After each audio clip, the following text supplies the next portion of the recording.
Ramsey Abdallah from the Palestinian American Congress. Good afternoon. Good afternoon to you, Ramsey. How you doing? Let's start off. Some Israelis are saying that the only way to revive the peace process is to remove Arafat. What are your thoughts on that? Well, if anything, Arafat should be the one person to stay in power. And if they do value the peace process, they should know that he is the right party to be bargaining with.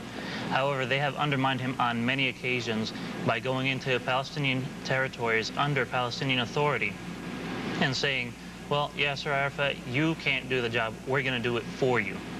When you undermine a leader's authority like that, his own people tend to say, well, you know what? They're bombing your own headquarters. You have no authority over what's happening. You can't stop them. How do you expect to stop anything that's going on? We're going to retaliate for ourselves. So the whole question of having Yasser Arafat going and holding off any kind of retaliation is absurd at this point in time. He can do it, but the only way to do it is hand in hand, working with the United States and with Israeli government. Secretary Rumsfeld earlier on Meet the Press said that the President Arafat does not have an impressive track record, so why now should they trust that he can bring about the peace and can crack down on those terrorists? Well, our Defense Secretary Rumsfeld has to understand something. Yes, that might be true, but can we also identify the factors leading to this track record? On various occasions, we've had interruptions from the Israeli side that seem to be failed to be mentioned many a times. When we were so close with Yitzhak Rabin in 1993 on the lawn of the White House, all that was changed. The course of history was changed by a right-wing extremist. Now, if they were to blame Yasser Arafat for the death of Rabin, that would also be another thing to go ahead and add to the track record of Yasser Arafat. However, when making a statement like that, you have to evaluate the pros and the cons on both sides and both parties. What about the fact that you have Hamas claiming responsibility for these suicide bombings and even coming out with a statement saying that this is in retaliation for the assassination of one of their top leaders?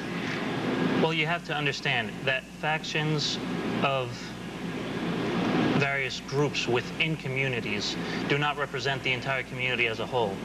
You have to also understand that Hamas has had various people assassinated from their parties. However, leaving that aside, Yasser Arafat has condemned this. The PA has condemned this many a times. Hamas might have claimed responsibility, but I assure you that any person, be it Israeli or be it Palestinian, that does move forward in these kind of actions is not for the peace process and is not working with the Palestinians or with the Israelis, but as a separate independent party. Okay, real quickly, bottom line here, President Arafat needs to stay in place, in your opinion, in order to keep these peace talks, or rather revive these peace talks?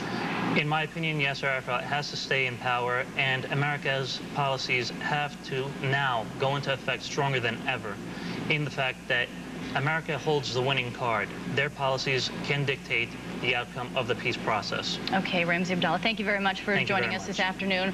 City by city, to arrest terrorists, to destroy the infrastructure, to confiscate the weapons, all that military machine which we helped to build in order to guarantee security, the military machine of Arafat now has to be destroyed. It's very tough, it's difficult, but we are determined